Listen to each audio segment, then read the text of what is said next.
Welcome to our channel Gurukul E school. तो अगर आपने हमारा चैनल अभी तक सब्सक्राइब नहीं किया है तो जल्दी से आप हमारे चैनल को सब्सक्राइब कर लें ताकि हम आने वाले सारी वीडियोस आप तक पहुंचाते रहें।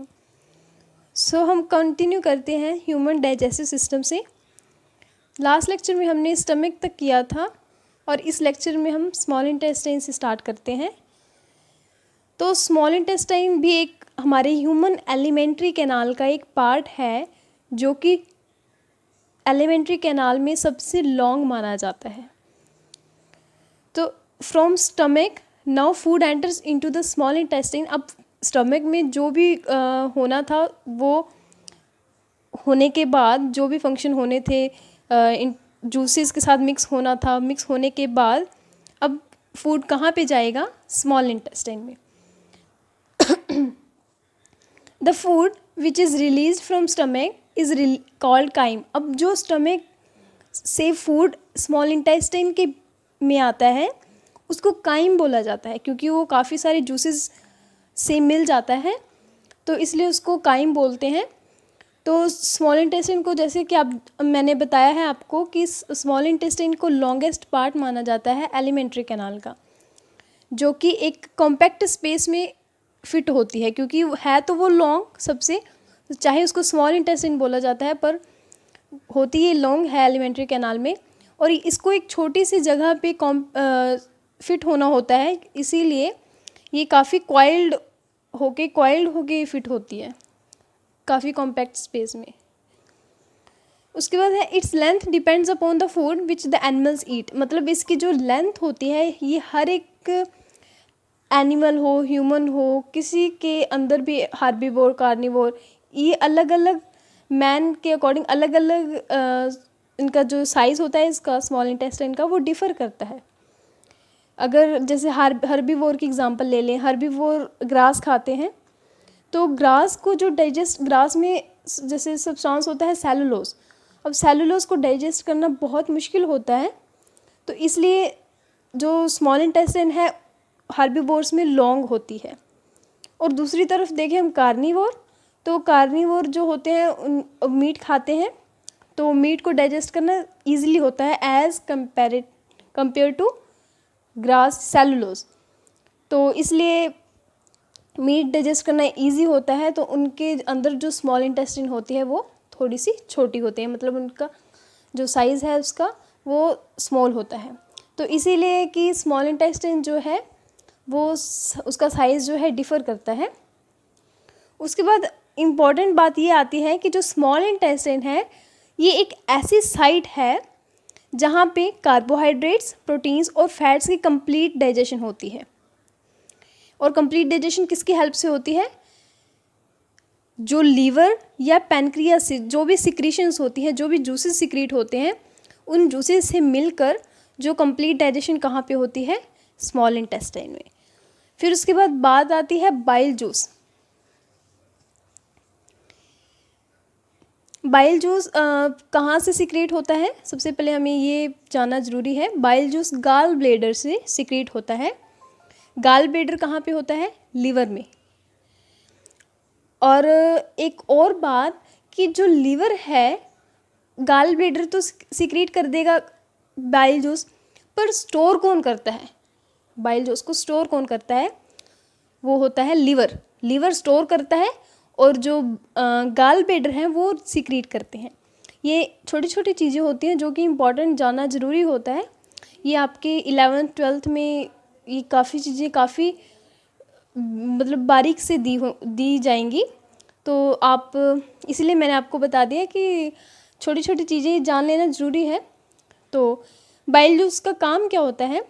अब स्मॉल इंटेस्टाइन में फूड जाएगा तो उस फूड में फैट्स भी प्रेजेंट होते हैं, और फैट्स जो होते हैं वो लार्ज ग्लोब्यूल्स, मतलब कि जो उसका साइज़ होता है फैट्स का, जो स्मॉल इंटेस्टाइन में प्रेजेंट होता है उसका साइज़ जो है लार्ज होता है, लार्ज ग्लोब्यूल्स की तरह प्रेजेंट होते हैं की फॉर्म में। तो वो क्या करते हैं, जो लार्ज ग्लोब्यूल्स है उन पर एंजाइम्स का काम करना बहुत मुश्किल होता है क्योंकि एंजाइम है वो छोटी चीज़ों पे ही एक्ट कर पाते हैं। तो उस लार्ज ग्लोब्यूल्स का छोटी चीज़ों में छोटे ग्लोब्यूल्स में कन्वर्ट होना ज़रूरी है, तो वो काम कौन करता है? Bile juice. Bile salts break them down into smaller globules, increasing the efficiency of enzyme action. जिससे कि एंजाइम का काम करने की एफिशिएंसी है वो बढ़ जाती है, क्योंकि वो स्मॉल हो जाते हैं, उससे काम करने की एफिशिएंसी क्या है? बढ़ जाती है। उसके बाद आता है पैनक्रियाटिक जूस। पैनक्रियाटिक जूस कौन सीक्रेट करता है?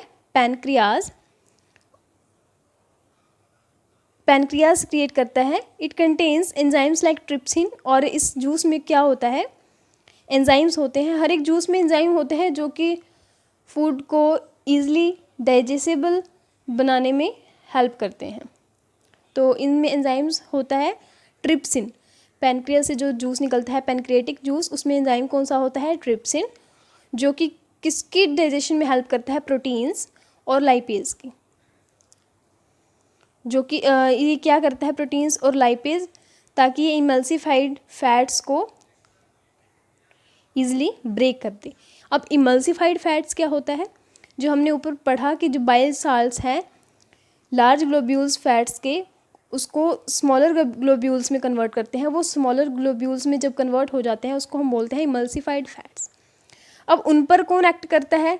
पैनक्रियाज के एंजाइम्स ट्रिप्सिन। पैनक्रियाटिक जूस में जो होते हैं एंजाइम्स ट्रिप्सिन।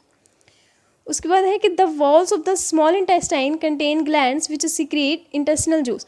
स्मॉल इंटेस्टाइन की वॉल्स में भी ग्लैंड्स होते हैं जो कि इंटेस्टिनल जूस सीक्रेट करते हैं ताकि फूड ईजिली डाइजेस्टेबल हो जाए। The enzymes present in it convert protein into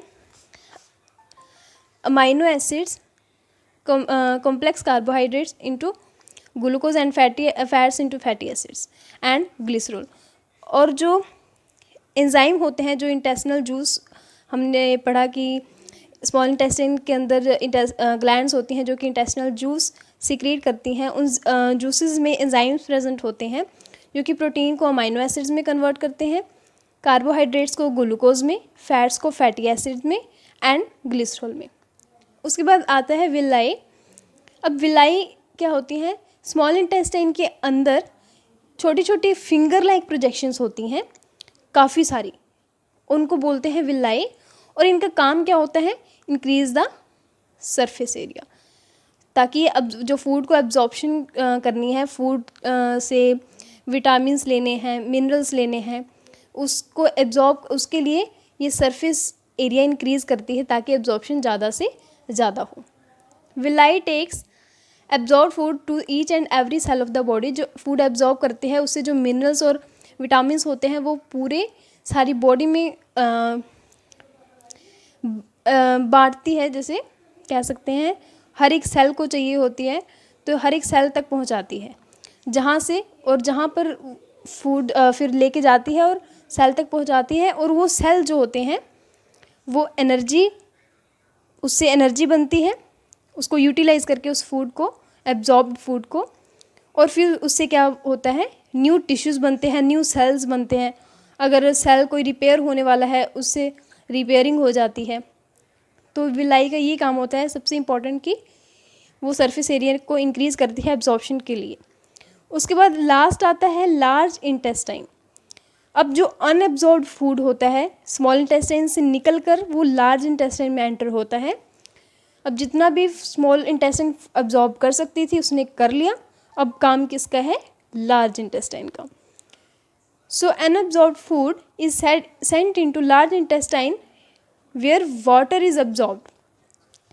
अब लार्ज इंटेस्टाइन में जितना वाटर अगर है तो वो ज़्यादा से ज़्यादा कोशिश क्या करता है कि वो वाटर एब्जॉर्ब करे, और जो रेस्ट ऑफ द मटेरियल है जो कि बच जाता है अनडाइजेस्टेड, तो वो बॉडी से क्या हो जाता है?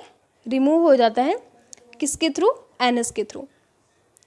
अब जो एग्जिट है वेस्ट मटेरियल की, ये भी एक टाइमिंग का प्रोसेस है, मतलब इसमें भी टाइम डिपेंड करता है। वो एनल स्फिंक्टर जो होता है वो रेगुलेट करता है कि कब वेस्ट मटेरियल को बॉडी से रिमूव करना है और कब नहीं। तो वो कौन रेगुलेट करता है? Anal sphincter. सो ये हमारा जो ह्यूमन डाइजेस्टिव सिस्टम है वो आज के लेक्चर में ख़त्म होता है। नेक्स्ट लेक्चर में हम करेंगे रेस्पिरेशन और फिर ट्रांसपोर्टेशन एंड देन एक्सक्रीशन। तो आज के हम ह्यूमन डाइजेस्टिव सिस्टम के मैं 3 क्वेश्चंस लेकर आई हूँ जो कि एनसीईआरटी बुक में दिए गए हैं। तो आप इसको कर लीजिएगा ताकि आपकी ज़्यादा से ज़्यादा प्रैक्टिस हो और आप एग्ज़ाम्स में अच्छा कर पाएँ। तो एक और बात मैंने आपको बोलनी थी कि आप जो मैं आपको प्रोवाइड कर रही हूँ जो भी, तो वो उसके साथ साथ नोट्स प्रिपेयर करते जाएं ताकि आपको एग्ज़ाम में इजी हो, क्योंकि मैंने काफ़ी कॉम्पैक्ट करके चीज़ें आपको बताई हैं और कॉम्पैक्ट और काफ़ी चीज़ें बताई हैं छोटी छोटी, जो कि आप साथ साथ नोट्स बनाते रहेंगे तो आपको एग्ज़ाम्स के लिए फ़ायदा होगा। तो क्वेश्चंस करते हैं। First question is what is the role of the acid in our stomach. हमारे स्टमक में जो HCl एसिड होता है उसका रोल क्या होता है। Second question is what is the function of digestive enzymes. And third one is the how is a small intestine designed to absorb digested food. तो ये है क्वेश्चन, आप इनको प्लीज़ कर लीजिएगा, आपके प्रैक्टिस के लिए ये क्वेश्चंस होते हैं। और अगर आपको एक्स्ट्रा क्वेश्चंस मिलते हैं तो आप उन्हें भी कर लीजिए। सो आज का लेक्चर हम ख़त्म करते हैं, नेक्स्ट लेक्चर कंटिन्यू करेंगे। Thank you.